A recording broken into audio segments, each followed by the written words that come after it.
Okay, everyone, thank you for coming to the webinar. Appreciate your time. I wanted to get my co-host, panelist, Khursheed, to introduce himself and introduce the topic of this webinar, which is cloud capacity and secrets the hyperscalers don't want you to know in slightly more detail. So if you could introduce yourself. Thank you, Niall. Thank you, Niall, for arranging this seminar. We believe that this will be very useful for a lot of folks. We will be covering a lot of topics which is not usually known outside the hyperscalers. My name is Khursheed Hassan. I am the CEO and founder of CloudiDR. Before starting CloudiDR, I was with Amazon Web Services and was actually right in the middle, thick of solving these capacity and elasticity related issues and challenges across the global footprint. So here we are with Niall and myself. Both of us are working hard to make your compute environment as seamless as available as possible. So happy to be here and share more details.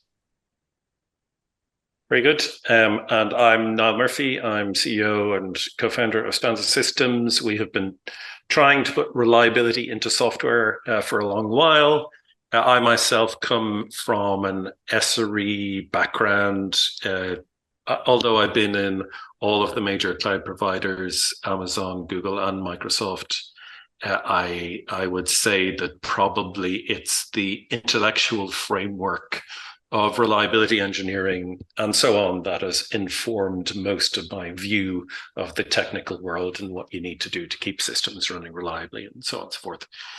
Capacity is actually a bit of a neglected topic when people talk about reliability engineering, which I personally find a bit weird because it turns out when you run out of capacity, things don't go so well for you from a reliability perspective generally. So that's interesting.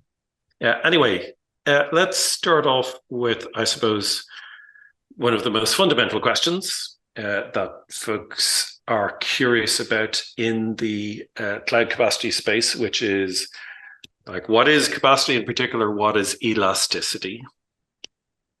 Yeah, this is a fantastic question, Niall. And I think there's a general perception that elasticity is infinite. And let me explain what customers of cloud understand or mean by that. The nature of elasticity is defined as any customer at any point of time, at any part of the world, can get any type of machine in any quantities. That's a very broad and very encompassing definition of elasticity. But the problem is, it is impossible from the laws of physics to actually satisfy these 3 or 4 conditions. So what ends up happening is the hyperscalers create large quantities of buffers to create an illusion of elasticity. It's an illusion because when there's an illusion, the illusions do get broken. And as customers who operate, and this is actually happening more often now, as these on-premise customers move to the cloud or the cloud native customers scale their workloads, they tend to come up with this notion of, I thought everything was elastic. Why am I getting this insufficient capacity errors? Why am I not getting my capacity in these different parts of the world or different AZs of the world? So elasticity is a promise of whatever, whenever, and whatever quantities, but it is a management techniques that the hyperscalers do and put an illusion in front of everyone. Yep. And I think if we were to look for kind of analogies in other domains, it's basically that in theory, the statistical multiplexing that you get from not every customer of the cloud provider needing all capacity at once, that goes towards providing some of the illusion, right? That's right. Yeah. Tell me, how do cloud providers think about this internally and how do they measure what's going on? Yeah, so the thing is that because this is something which has to be given to customers, they need some quantitative way or a measure to figure out, is the cloud elastic or what they're provisioning is elastic. There's a notion, and different cloud providers may use it slightly differently, something called capacity availability. I call it compute availability. We're talking compute here. We're not necessarily touching storage here or networking here. But from a compute VMs and instances point of view, I will use the notion of capacity availability or compute availability. The idea here is that how do you measure elasticity? And the way this metric is defined, usually defined is to say, look, I have millions of requests coming in across tens of thousands of customers. What percentage of the request to spin up and virtual machine or instances is successful versus not successful? So if today Niall decides to run 100 instances in East Northern Virginia, let's say at Amazon Web Services infrastructure, he may say, I have 100 instances I want to run right now. What 100 out of 100 will get the capacity or not? Right. A very simplified example. If 99 out of 100 gets the capacity, well, it means there is a failure. If 0 out of 100 fails, it's a failure. So those failures are lumped and say, look, the customer requested something at a point of time and they didn't get it. So that is checkmarked a failure. And if Niall would have gone and starts running an automated script, which goes every second and tries to get capacity, well, you can say, oh my gosh, out of 100 requests in 60 requests in nothing gets got through, right? We don't want to do that because it kind of incorrectly masks the issue. So what they do is that they say, you know what, if Niall were requesting capacity, even if we were requesting it every second, he was not getting it for 5 minutes or 10 minutes, we are going to lump everything as one failure. So one capacity request failure. Now, if you do this across 24/7 across weeks, and you do it across all the regions, you do it across tens of thousands or hundreds of thousands of customers, you can come up with a number, which is an average number, and you say, this is the availability, compute availability, capacity availability of the cloud. And that is what the cloud providers themselves internally measure up. And they try to make it 100%, but 100%, as I said, is impossible because just the nature of the problem. So what is a number that they try to maintain? It can vary from cloud provider to cloud provider, but somebody may say, you know what, 98% success is a good matrix. A cloud for 99% is a good metric. And I've seen this number vary from 90 to 99. I have seen this vary for GPUs as low as 30 to 40%, 70% failure happening, right? So this is a very big problem, and it's getting manifested more and more as the cloud becomes larger and larger. Very interesting. So from that point of view, the hyperscalers are using customer demand signal essentially to construct their model of what's going on. Now, obviously, that handles certain kinds of situation quite well. Let's call it organic growth. Everyone's just kind of normally going along, and if their business grows a tiny bit, they request one more GPU or instance, or they launch a project, and it's like 10 more or whatever. That kind of stuff summed over a sufficiently large customer base typically gives you some kind of graph or line that you can go, okay, we will need to order 1,406 additional machines in order to make this projected demand. What happens when it's not like that? Oh, it's an excellent question, Niall. So if you look at the problem of elasticity, you have nailed it, right? For organic demand, you can do forecasting. You can do forecasting, and forecasting is not a perfect science. And you can say, we need 400 more machines in this particular region or in this availability zone. But as you know, the world doesn't work on prediction model, right? Nothing works like that. You have, and one of the reasons, and we're going to talk more about the reasons here, one of the reasons that elasticity fails is because of the non-organic demand, which basically means you have a football match, a soccer match being broadcasted. Certainly the need for broadcasting goes up from 5,000 instances to, let's say, 50,000 instances, 10x, or 20,000 instances. So it can be 2x to 10x demand peaks happening, certainly for a few hours, for a few days. Olympics is one example. You have a show like House of Dragons new season coming up. Wow, everybody's going to watch the premiere, so your demand needs to go up. You have Cyber Mondays, Black Friday, certainly the demand goes up, right? Now you can make some prediction about it for the past, but for House of Dragons, nobody knows the cloud provider when that is going to be launched, right? So what happens is that these non-organic demands, these peaks actually breaks elasticity because one big customer comes and tries to capture everything in that thing, others don't get it, and they get iced or insufficient capacity errors, right?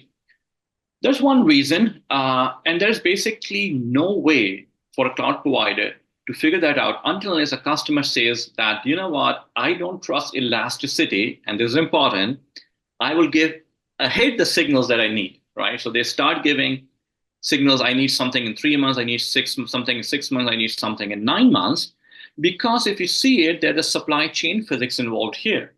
So if a customer who wants to premiere House of Dragon show 2 months from now, they need 3x the instances or machines. Well, guess where is the cloud provider going to get 3x the machines? They have to order it. They build the racks and servers, ship them, orchestrate them, right? So it basically means there is a delay, a lag. And that lag in supply chain also has a manifestation and effect that the elasticity goes down. So you have forecasting errors, even for organic demand. You have non-organic demand popping up. You have supply chain lags. You have data center build delays, right? You may not get the power that you need to kind of grow the data center in a certain place. You may not get the land. And if you kind of look all of that, there is another bigger layer which kind of makes the problem supremely hard, which is called capacity fragmentation. Capacity fragmentation. So if the example of this is like, if you only had one type of car in the world, Honda Civic, and billions of people were just buying that one car, well, somebody would have, the manufacturer would have said, you know what, I only have to build one car. I'm going to keep a lot of buffers because eventually it's going to get sold, right? But if you have hundreds and maybe thousands of models of the car, it becomes a supremely hard problem. How much to manufacture? So with all of these uncertainties, the cloud provider only trick in town is to say, I'm going to buffer my capacity for different types of machines. But if they put large buffers, the utilization goes down. When the utilization goes down, they lose money, and it totally becomes an unprofitable business. So they cannot buffer too much, which means they cannot put too many machines racks out there. They just have to balance something based on organic demand, and then just hope that everything works. So that's why it's an impossible thing to give you this infinite or perfect elasticity. A wise man once said, hope is not a strategy. But I'm wondering, what can you do on the customer side about this? Because obviously you're just one demand signal amongst many hundreds or thousands or millions. Yeah, excellent question again, Niall. So I think there are two things that the customers first have to formulate in their mind. They have to understand the capacity versus cost trade-off, right? So I'm going to talk to that for a second here. Is they need to understand you can only satisfy one. Either you want to have perfect capacity, which means that you have to pay for it 24/7. If you want to make sure that all the stuff that you have, yes, you need, or you would need in the future, you grab hold of it right now, you pay for it. But again, because of lower utilization, it becomes a very expensive proposition. So there is a trade-off, availability versus cost. Now, there are certain best practices that the customers can employ here. So based on my lessons learned working with dozens and dozens of large and small customers, is something, the most important thing is called plan. The customer cloud infrastructure teams, the IT teams, the efficiency teams should be looking forward and planning the ramp, which basically means when they know at every quarter, every month, every week, what they're as best as possible, because they themselves don't know many times, right? How their end customers are going to scale up and down. But they should at least form a baseline growth projections. With their baseline growth projections, then they can take two decisions. They can say, you know what, this is mission critical workload, and I'm not going to depend on the promise of elasticity. I'm just going to go and reserve the capacity. It's called capacity reservations. I'm going to pay extra. Remember the trade-off, capacity versus cost, they can do that. Or they can say, you know what, I have sufficient leverage with the cloud provider because I'm so strategically important. I'm going to tell them that 2 months from now, 6 months from now, 3 months from now, my need have a step function changes. So you feed that signal, demand signal, and the cloud provider basically goes and grabs extra capacity, and in some magical way, they kind of hopefully puts it aside for the large customer, but small customers would not get that benefit, right? So smaller customers are in this dilemma of how to get the capacity, right? And this is, I think, where you guys comes in. We do come in to say, look, how can we assure these smaller or mid-sized businesses to really leverage the capacity and kind of make their mission-critical workloads important. And there's some other tricks we're going to talk further down the road, but I think this would be a good segue for us and for the audience of this webinar to understand how Stanza is solving the degradation problems and whatnot.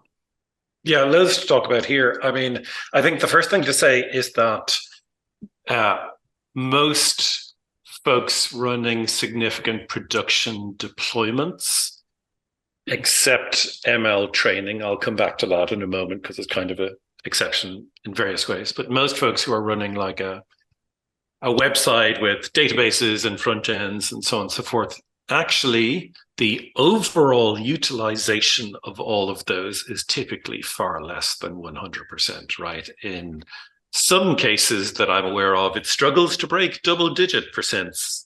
I mean, of course, there's spikes and all the rest of it, non-organic launches and so on. But broadly speaking, we start from the position of observing that actually, generally, most of the time, you're not using all of your stuff. Now, within that framework, we would then observe, and this is kind of advanced science for some people and less so for others, but we would then observe that within your particular business, your application domain or whatever, let's say it's e-commerce, by example, you typically have some things that are more important than other things. Now, you as an internet user have probably had the experience of you go onto a website and the search function doesn't work, or the login function is extremely slow, maybe partially broken. Interestingly enough, it is not widely practiced right now that people prioritize certain, they're called critical user journeys, over others. And so we would observe in the e-commerce example that the checkout critical user journey is usually both much more important for the customer because they actually want to get their stuff, and much more important for the business in question because they want to get their money and process orders and continue to have a relationship with suppliers and so on and so forth. But broadly speaking, most folks don't yet think about their website in a way which is strongly typed or strongly viewed through the lens of critical user journeys. And it turns out that when you do this, and when you do the analysis of what system talks to what in order to allow a customer to actually order something and so on, you can usually find a way to make a trade-off. There's that word again. And so you can make a trade-off between the capacity that you would use for checkout versus the capacity you would use for login. And so with the right software, which we happen to have available, it turns out that you can label your critical user journeys within your code and go, if there is a capacity problem, prefer checkout over login. And so that way you get to make better use of your existing capacity without having to just grow kind of without limit as your traffic increases. That is one thing you can do on, shall we say, the resource management side. There is another thing as well. I mean, there's a bunch of other things. I've spoken about this before a couple of times, but it might still be new to some folks. There's a thing called graceful degradation. And graceful degradation is basically the idea that, okay, it's kind of a conceptual extension, or it kind of lives beside this idea of prioritization that I was talking about previously, which is that just as much as you can prefer one type of traffic over another, you can go back to your traffic types and you can say, well, okay, maybe we don't have the capacity to serve the user precisely what they asked for, but we could serve them an analog or a replacement, which is kind of good enough or good enough for most things. And there's a spectrum of good enough replacements, right? Because in some cases, like you're looking for a 4K stream from your streaming provider, and guess what? The capacity to do that is not available. Okay, we will hand you 1080p. Is that an error? Well, it's not an error. You get to watch the thing. It's not as detailed as you want, but probably for most people, it's mostly what they want most of the time, right? And so there's a ton of analogies in this world for requests that a user might make for which you could give them a substitute that costs you less or is already prepared. For example, caching. So you're looking for an image. We can't actually serve the image directly off disk, but we cached a copy in memory or something and we serve that instead. That's almost a completely perfect replacement in most cases. Some cases you get kind of down resing or resampling or whatever. But broadly speaking, that's an almost perfect replacement. And then the down resing for video would be a less perfect replacement, and like so on and so forth until you're serving the user a banana when they asked for a cup of tea and you're like, I'm not sure I want a banana. But graceful degradation, there's a lot of this is kind of done on a ad hoc basis, and there's not very much in the way of standardized kind of libraries or approaches that I'm aware of. But as it happens, we happen to do some of this. We have some SDKs and so on and so forth that will allow you to do this. In particular, on the client side, if you can use our SDK in your client, and whenever there's a capacity problem, our system can signal this to the client side and then start to do graceful degradation either there or actually on the server side. So it's pretty flexible. It does involve kind of programming work. There's very little that's not custom for a sufficiently kind of important website, right? There's usually lots of custom code hanging around. But those approaches are the graceful degradation and client-side traffic management and prioritization. All of those are ways to use your existing capacity more effectively.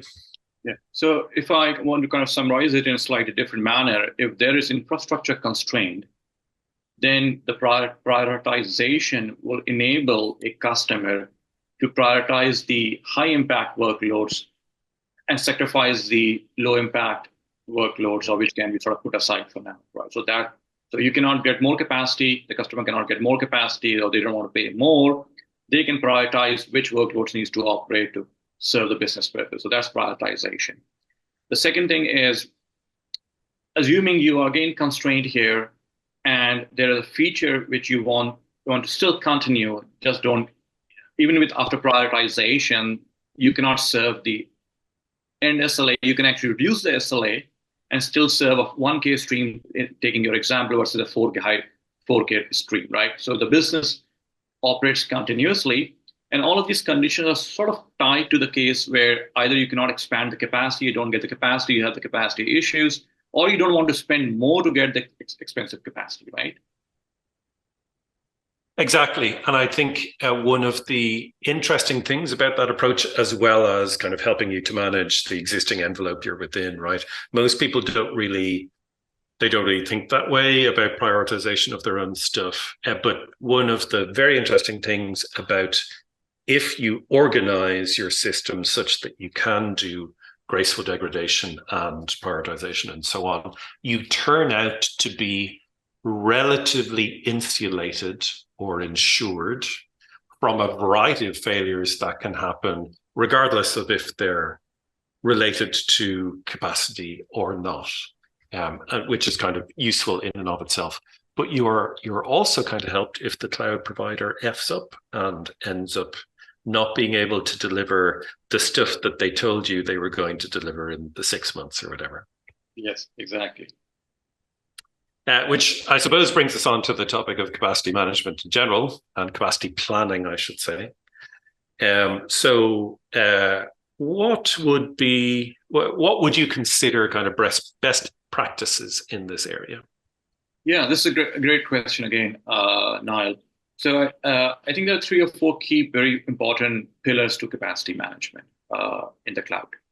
The first, most important one is being self-aware, or which I call planning, right? So as we talked about, how much you're going to scale, at what pace you're going to scale, in what regions you're going to scale, and what type of instances you need to scale. So that's the planning part, which should be done on a very regular cadence. Every month, every quarter, the team should be upgrading that. And the output of that is basically 3 different actions. Recognizing what is mission critical, and recognizing which is sort of non-mission critical. For the mission critical workloads, there are basically one action that customers can do. The action is that they can wrap it and protect, which I call protection. Protect it with capacity reservations. This is a construct which exists in all the 3 major hyperscalers. The only drawback, or actually it's not the only drawback, it's actually a big drawback, is that whether your workload is operating at fully or not fully, the customers will have to pay for it. Now, in order to compensate for this dilemma of expense, CloudiDR has come up with a solution which we call scheduled capacity, NDR compute. Basically, the customers in this cases can come to us and say, you know what, I will need my workload to operate at certain days and certain times. Well, can you guarantee capacity? We will actually do guarantee capacity on the existing cloud, 10x to 100x more, with more availability and a fraction of the cost. So anyway, so there's protection. Either they protect through capacity reservations using Hyperscalers primitives, or they use CloudiDR to protect their mission critical workloads. The second thing is, which we talked about, is they can still go and give demand signals, which means that they need to have regular interfaces with their account teams. And that usually happens with the enterprise accounts, because enterprise accounts have account manager and they talk to it. But small startup, a small business would not have that benefit. And that's where we come into play. Having this sort of, I would say at least monthly, but preferably bi-weekly if you're scaling very rapidly. Having that conversation is important because you provide the demand signals. Again, providing a demand signal is no guarantee that you are going to get the capacity at that hour, at that time of the day in future. The third thing which these guys can do is they say, you know what, I'm going to run over provision. I will be over provision. So if I need 100 instances, I'm always going to run 20% above. And many companies do that. Many large financial services companies do that. But again, coming back to the trade-off, capacity versus cost, you are sacrificing cost, or you're paying more cost to kind of manage that over provisioning element here. I want to bring one more point here, which is really important, again, to balance that equation of capacity and cost, is KPIs. And I say that second best practice besides the planning is to have actually very robust operational reviews. And operational reviews for cloud infrastructure. Looking on a weekly basis in weekly business reviews, monthly business reviews of what your cloud spend looks like, what are the KPIs that you have defined, are they being met, are they being not met? For example, a KPI could be cloud spend dollars versus revenue for the business. Now, if there's inverted, that's a bad thing, right? Because you're spending more on cloud versus our revenue is coming in. And you can build many specific KPIs to the needs of the business. One KPI could be availability, because that directly relates to the customer experience. If we have outages, number of outages per week, because that has an impact, and that's where your product, Niall, also comes in with Stanza, is, hey, I do not want outages. I want my consistent customer experience. The second thing I tend to say is have operational review, define KPIs. And the third thing I would say is that have something in place which is constantly monitoring outages, capacity, outages, and cost. Because that is monitoring and fine-tuning, the third pillar here, which basically brings back and say, look, are we doing the right things is a process right? Our baselining planning correct? What do we need to change internally, either from a cloud architecture or from a usage point of view or KPIs point of view? That feedback loop needs to complete and go and feed back to the planning stage. Yep, makes sense. I have a few pieces of experience that might be interesting to discuss in this context. The first one is many years ago, one of my team members actually worked on an organic growth capacity planning tool. As you might expect, this is a kind of relatively common thing that people do. And obviously, you can look at a bunch of graphs, eyeball them and go, linear regression, probably around here in probably around 3 months or whatever. But it turns out that on the one hand, it was extremely useful to be able to have a tool that would produce this in a kind of an automatic way. And in particular, given that it typically worked on a summary of trailing 30 days or 60 days of consumption, etc., comparing the day-on-day predictions gave you a sense for whether or not the slope of the graph was changing significantly such that your kind of run rate would have been incorrect. So it gave you an early signal for the growth rate changing, which was very important. But the other interesting thing, which actually kind of undermines some of the success of the tool, is that we had a number of inorganic launches which just absolutely dwarfed any of the organic growth. So like the tool would run away and go, okay, we're looking like 1.02% growth in this week or whatever. Okay, fine. And then somebody would come along and launch this new product, and all of a sudden it would be like 116x or some absolutely ridiculous number. I think this product launch was talked about publicly at the time, but it was a thing called active views, which basically tracked whether or not a user could see a particular, let's say it's an ad unit, whether it's in the browser, whether it's being rendered in the viewport for the user on the browser or not. And active views you could think of as tracking the mouse scroll wheel of every mouse that ever used a site on which, as it happened, Google Ads appeared. So obviously that's just a fantastically large amount of data and an inorganic launch. But it turns out that when you get enough inorganic launches together, actually it doesn't really matter what the organic planner says. So the good news, in as much as there was some, but the good news about this is if you get told in enough time, you can do something about it. If you get told the day before or whatever, actually you cannot, in fact, do anything about that other than gracefully degrade or any of those kind of coping mechanisms, right? So I would say tooling is essential. And if you don't have any tooling to do this right now and you're relying on graphs and people eyeballing and so on and so forth, I mean, hopefully that's working for you and you're still getting some stuff done and so on.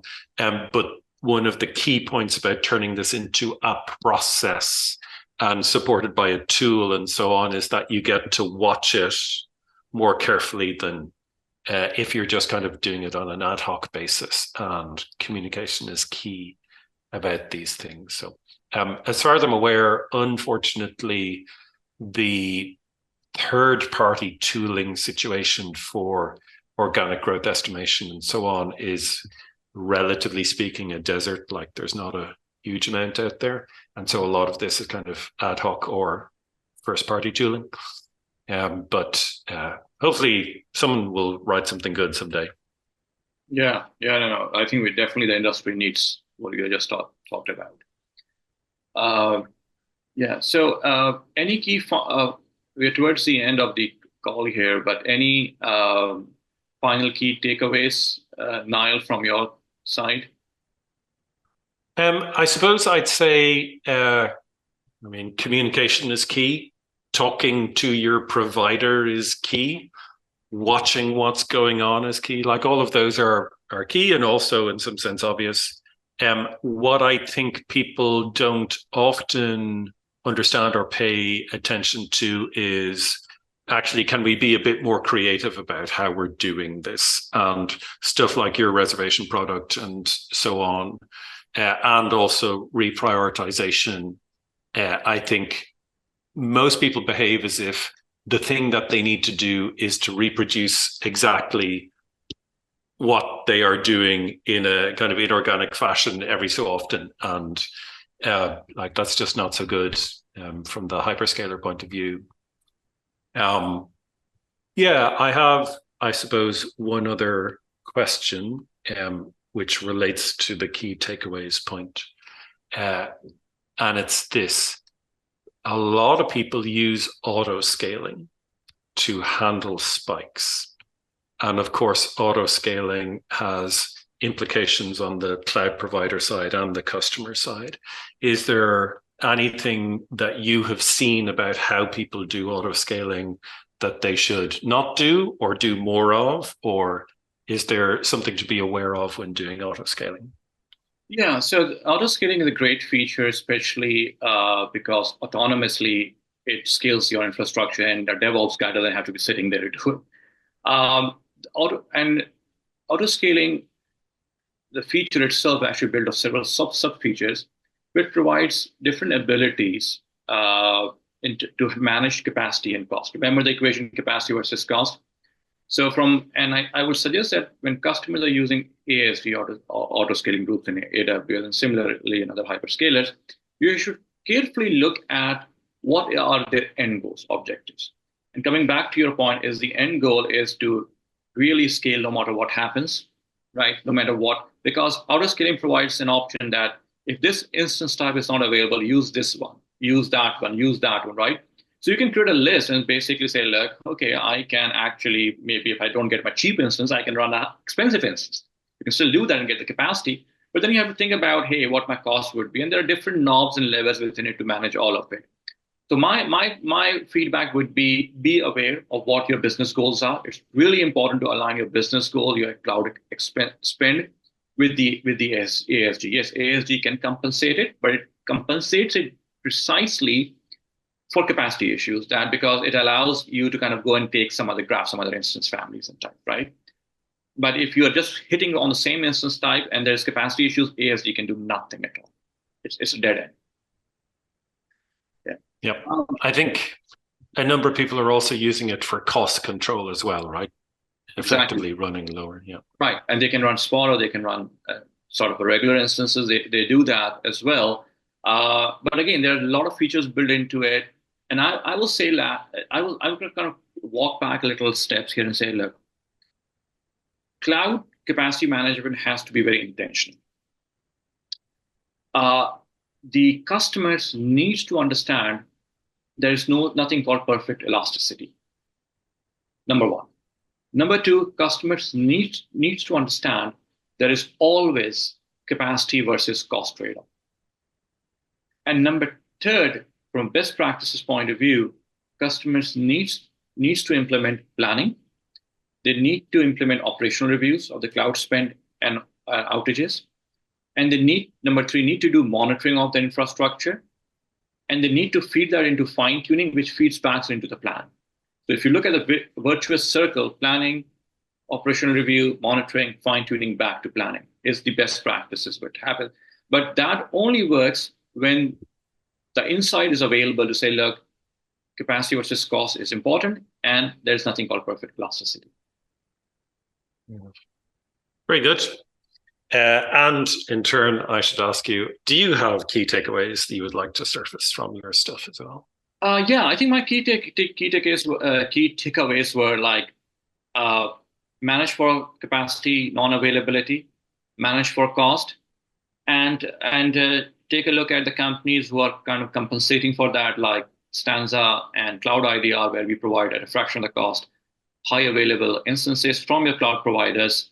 And by the way, we are open for demos, as well as we have opened up a wait list as well. So we are happy to engage with you if you have an interest here. So that's, I think, would be my key takeaways. One thing which I want to kind of lay it out before we end the call is we are offering a goodie.